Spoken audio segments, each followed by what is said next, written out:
ಓಂ ಶ್ರೀ ಗುರುಭ್ಯೋ ನಮಃ ಹರಿ ಓಂ. ಓಂ ನಮಃ ಸೂರ್ಯಃ ಪಿತಾಮಹೋ ವ್ಯಾಸಃ ವಸಿಷ್ಠೋ ತ್ರಿಪರಾಶರಃ ಕಶ್ಯಪೋ ನಾರದೋ ಗಾರ್ಗ್ಯಃ ಮರೀಚಿರ್ಮುನಿರಂಗಿರಾಃ ಲೋಮಶಃ ಪೌಲಶಶ್ಚೈವ ಚವನೋ ಯವನೋ ಭೃಗುಃ ಶವನಕೋಷ್ಟಾದಶಶ್ಚೇತಿ ಜ್ಯೋತಿಷ್ಶಾಸ್ತ್ರಪ್ರವರ್ತಕಾಃ. ನಮೋ ಋಷಿಭ್ಯಃ ನಮೋ ಮಹದ್ಭ್ಯಃ. ವೀಕ್ಷಕರೇ, ಭಗವಂತ ಶುಭವನ್ನು ಉಂಟು ಮಾಡಲಿ. ಆತ್ಮೀಯರೇ, ವೃಶ್ಚಿಕ ರಾಶಿಯವರಿಗೆ ಗುರುವಿನ ಪರಿವರ್ತನೆ ಅಥವಾ ಗುರುವಿನ ಆಗಮನ ಏನೇನು ಶುಭ ಫಲಗಳನ್ನು ನೀಡುತ್ತದೆ ಎಂಬಂತಹ ಎಲ್ಲ ವಿಷಯಗಳನ್ನು ಕೂಡ ತಿಳ್ಕೊಳ್ಳೋಣ. ನೋಡಿ, 1/6/2026 ಮಿಥುನ ರಾಶಿಯಲ್ಲಿರುವಂತಹ ಗುರು ಕರ್ಕಾಟಕ ರಾಶಿಗೆ ಸಂಚಾರ ಮಾಡ್ತಾ ಇದ್ದಾನೆ. ಬಹಳ ಮುಖ್ಯವಾಗಿ ನಿಮ್ಮ ರಾಶಿಯಿಂದ ಅಷ್ಟಮ ರಾಶಿಯಲ್ಲಿದ್ದ ನೋಡಿ ಇಷ್ಟು ದಿವಸ ಅವನು ಭಾಗ್ಯ ರಾಶಿಗೆ, ನವಮ ರಾಶಿಗೆ ಹೋಗ್ತಾ ಇದ್ದಾನೆ. ಹಾಗೆ ಅನಂತರದಲ್ಲಿ ಅಲ್ಲೂ ಕೂಡ ಮುಂದಿನ ಯುಗಾದಿವರೆಗೆ ಇರುವುದಿಲ್ಲ. ಪುನಃ ಮತ್ತೆ ಸಿಂಹರಾಶಿಗೆ 31/10/2026 ಮತ್ತು ಸಿಂಹರಾಶಿಗೆ, ಮತ್ತು ಸಿಂಹರಾಶಿಯಿಂದ ಪುನಃ ಮತ್ತೆ 24/1/2027 ಪುನಃ ಮತ್ತು ಕರ್ಕಾಟಕ ರಾಶಿಗೆ ಬರ್ತಾ ಇದ್ದಾನೆ. ಹಾಗಾಗಿ ನಿಮಗೆ ನವಮ ರಾಶಿಯು ಬಹಳ ಉತ್ತಮವಾದಂಥ ಫಲ ಕೊಡುವಂಥ ರಾಶಿ. ಇನ್ನು ದಶಮ ರಾಶಿಯು ಕೂಡ ಬಹಳ ಶುಭವಾದಂಥ ಫಲಗಳನ್ನು ಕೊಡುವಂಥ ಒಂದು ರಾಶಿ. ಯಾಕಂದರೆ ಅನುರಾಧ ನಕ್ಷತ್ರ ಇರಬಹುದು, ವಿಶಾಖ ನಕ್ಷತ್ರ ಇರಬಹುದು, ಜ್ಯೇಷ್ಠ ನಕ್ಷತ್ರ ಇರಬಹುದು. ನಿಮಗೆಲ್ಲ ಏನಾಗ್ತಾ ಇದೆ, ಸದ್ಯಕ್ಕೆ ಒಂದು ಹಂತ ಗುರುಬಲ ಇಲ್ಲ, ಪಂಚಮ ಶನಿ, ಒದ್ದಾಟ, ಹೀಗೆಲ್ಲ ಒಂಥರ ಜಂಜಾಟಗಳು. ಹೇಗೆ ಜಂಜಾಟ ಅಂತಂದರೆ, ಹೊರಗೆ ಹೇಗೆ ಬರಬೇಕಪ್ಪ, ಹೊರಗೆ ಯಾವ ಕೆಲಸ ಮಾಡಬೇಕಪ್ಪ, ಹೇಗೆ ನಾವು ಯಾವ ಕೆಲಸ ಮಾಡುವ ಮಾತ್ರದಿಂದ ಹೊರಗಡೆ ಬರಬೇಕು ಅಂಥೇಳಿ ಗೊತ್ತಾಗ್ತಾ ಇಲ್ಲ. ಪುನಃ ಒದ್ದಾಟ, ಪುನಃ ಸಮಸ್ಯೆ, ಹೀಗೆಲ್ಲ ಇದೆ ಅಲ್ವಾ. ಹಾಗಾಗಿ ಈ ಗುರುವು ನಿಮಗೆ ಭಾಗ್ಯದ ಗುರುವು. ಬಹಳ ಮುಖ್ಯವಾಗಿ ಹೇಳ್ತಾರಲ್ಲ, ಭಾಗ್ಯಂ ಫಲತಿ ಸರ್ವತ್ರ ನಚ ವಿದ್ಯಾ ನ ಪೌರುಷಂ ಅಂತ. ನಮಗೆ ಒಂದು 3 ಗೆರೆ, ಭಾಗ್ಯದ ಒಂದು ಗೆರೆ ಇದ್ದರೆ ಮುಟ್ಟಿದೆಲ್ಲ ಒಳ್ಳೆಯದಾಗ್ತಾ ಹೋಗ್ತದೆ. ಹಾಗಾಗಿ ಈ ಭಾಗ್ಯಸ್ಥಾನಕ್ಕೆ ಬರುವಂತಹ ಗುರು ಬಹಳ ನಿಮ್ಮನ್ನು ಬದಲಾವಣೆ ಕೊಡ್ತಾನೆ. ಯಾಕಂದರೆ ಎಷ್ಟೆಷ್ಟೋ ಕೆಲಸದಲ್ಲಿ ಸೋತಿದ್ದೀರಿ, ಎಷ್ಟೆಷ್ಟೋ ಎಲೆಕ್ಷನಲ್ಲಿ ಸೋತಿದ್ದೀರಿ, ಎಷ್ಟೆಷ್ಟೋ ರಾಜಕೀಯ ವ್ಯಕ್ತಿಗಳಾಗಿ ನಿಮಗೆ ನಿರ್ಧಾರಗಳು ಸರಿಯಾಗಿ ಮಾಡಲಿಕ್ಕೆ ಆಗ್ತಾ ಇಲ್ಲ, ಮತ್ತು ವಿವಾಹಾದಿ ಕಾರ್ಯಗಳಿಗೆ ಬಹಳ ಒದ್ದಾಟ ಮಾಡ್ತಾಯಿದ್ದೀರಿ. ಮದುವೆ ಜ್ಯೇಷ್ಠ ನಕ್ಷತ್ರ ಇರಬಹುದು ಅಲ್ವಾ. ಮದುವೆ ಅಂತೇಳಿ ಬಹಳ ಒದ್ದಾಡ್ತಾ ಇದ್ದೀರಿ.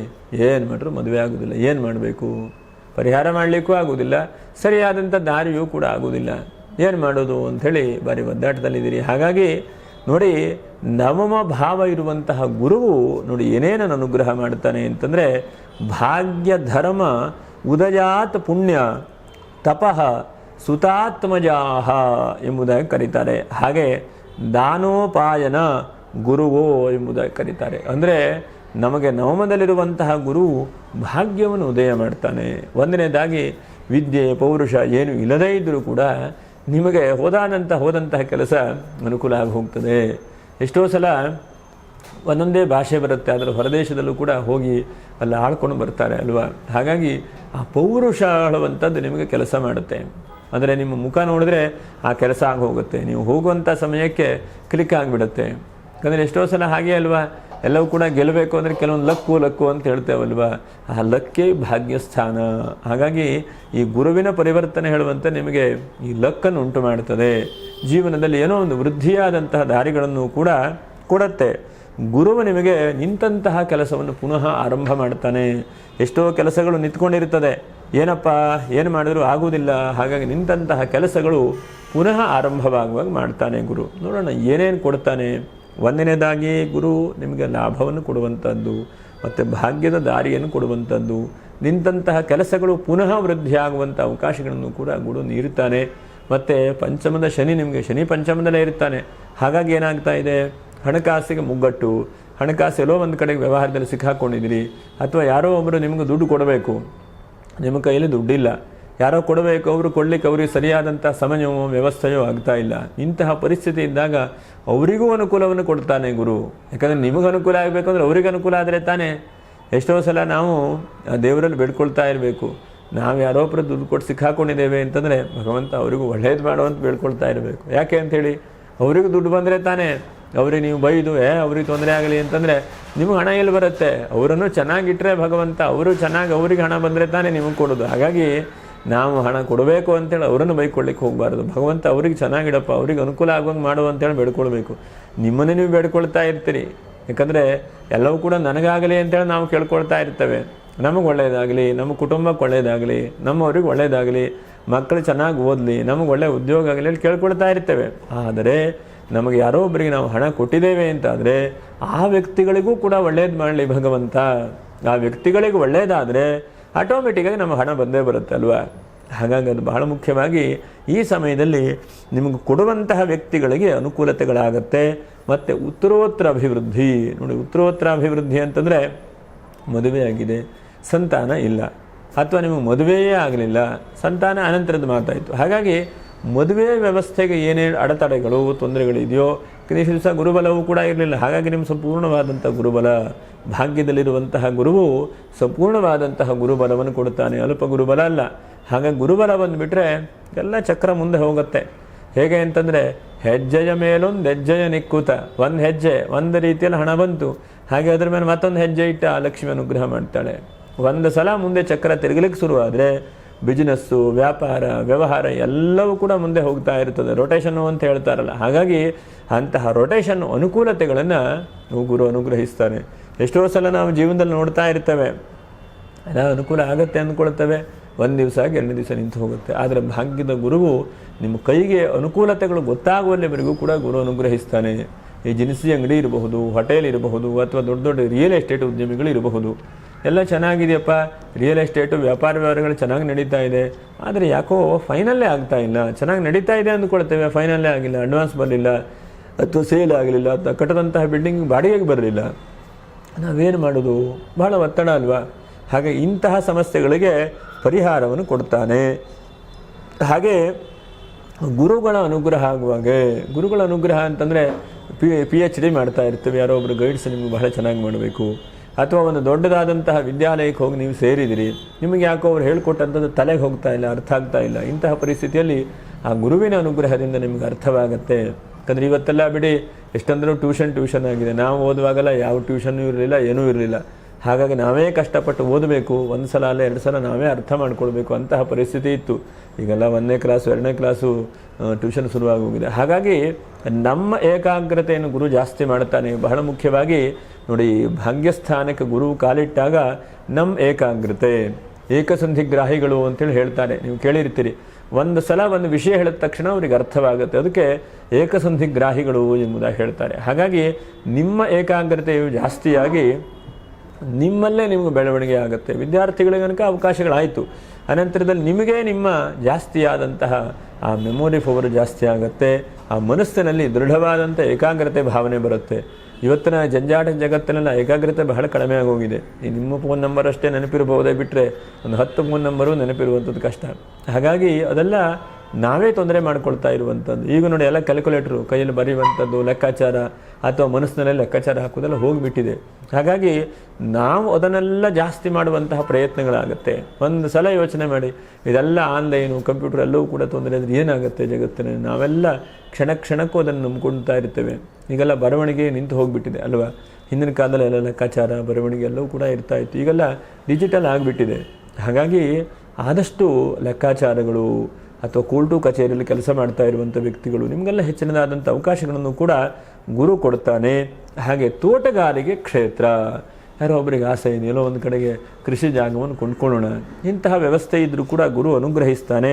ಮತ್ತು ಅತೀಂದ್ರಿಯವಾದಂಥ ಶಕ್ತಿಗಳ ಮೂಲಕವಾಗೂ ಕೂಡ ಗುರು ಅನುಗ್ರಹಿಸ್ತಾನೆ. ಗುರು ಭಾಗ್ಯದಲ್ಲಿದ್ದಾಗ ಅತೀಂದ್ರಿಯವಾದ ಶಕ್ತಿ, ಅತೀಂದ್ರಿಯ ನಿಮ್ಮ ಕೆಲಸ ಆಗೋದಿಲ್ಲ ಅಂತ ಅಂದ್ಕೊಳ್ತಾ ಇರ್ತೀರಿ. ಇಂಟ್ರಲ್ಲಿ ನೀವು ಪಾಸ್ ಆಗಲಿಲ್ಲ, ನಿಮ್ಗೆ ಅನುಕೂಲ ಇಲ್ಲ ಅಂಥೇಳಿ ವಾಪಸ್ ಬರ್ತೀರಿ. ಆದರೆ ಆ ಇಂಟ್ರು ನಿಮಗೆ ಪುನಃ ಬರುವ ಹಾಗೆ, ಗೆಲ್ಲುವ ಹಾಗೆ ಮಾಡ್ತಾನೆ.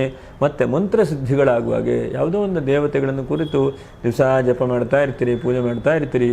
ಉದಾಹರಣೆಗೆ ಉದ್ಯೋಗದ ವ್ಯವಸ್ಥೆಗೋ, ಮಕ್ಕಳ ಮದುವೆ ವ್ಯವಸ್ಥೆಗೋ, ಅಥವಾ ಯಾವುದೋ ಒಂದು ಕನಸಿಟ್ಕೊಂಡು ಮಾಡ್ತಾ ಇರ್ತೀರಿ. ಆ ಕನಸಿಟ್ಕೊಂಡಂತಹ ಮಂತ್ರಗಳು ಸಿದ್ಧಿಯನ್ನು ಕೊಡುತ್ತದೆ. ಸಂಸಿದ್ಧಿಂ ಲಭತೆ ನರಹ, ಸಂಸಿದ್ಧಿಯನ್ನು ಕೊಡುತ್ತದೆ. ಯಾಕಂದರೆ 48 ದಿವಸ ಒಂದು ವ್ರತ ಮಾಡಬೇಕು, ಒಂದು 21 ದಿವಸ ವ್ರತ ಮಾಡಬೇಕು ಅಂತೇಳಿ ಕೂತ್ಕೊಳ್ತೇವೆ. ಆದರೆ ಏನು ಫಲನೇ ಕಾಣ್ತಾ ಇಲ್ಲಪ್ಪ, ಏನು ಮಾಡೋದು, ನನ್ನ ಹಣೆ ಬರವೇ ಸರಿ ಇಲ್ಲ ಅಂಥೇಳಿ ನಾವು ಅಂದ್ಕೊಳ್ತೇವೆ. ಆದರೆ ಹಣೆ ಬರ ಸರಿ ಇಲ್ಲದೇ ಇದ್ದದ್ದಲ್ಲ, ಗ್ರಹಸ್ಥಿತಿಯೂ ಕೂಡ ಅನಾನುಕೂಲ ಇದ್ದರೂ ಕೂಡ ಹೀಗಾಗುತ್ತೆ. ಹಾಗಾಗಿ ಮಂತ್ರಸಿದ್ಧಿಯನ್ನು ಮಾಡ್ತಾ ಇರುವಂಥ ಪೂಜೆ ಪುನಸ್ಕಾರಗಳಿಂದ ಉತ್ತಮವಾದಂತಹ ನಮಗೆ ಗೊತ್ತಾಗಬೇಕಲ್ಲ. ಯಾಕಂದರೆ ನಮ್ಮ ಸಣ್ಣ ಪುಟ್ಟದಾದರೂ ಗೊತ್ತಾಗೋದಿಲ್ಲ ನಮಗೆ. ಯಾಕಂದರೆ ಭಗವಂತ ನಮಗೆ ಅನುಗ್ರಹಿಸ್ತಾನೇ ಇರ್ತಾನೆ ಸದಾಕಾಲ, ಆದರೆ ನಮ್ಮ ತಲೆಗೆ ನಮ್ಮ ಬುದ್ಧಿಗೆ ಅದು ಹೊಳೆಯುವುದಿಲ್ಲ.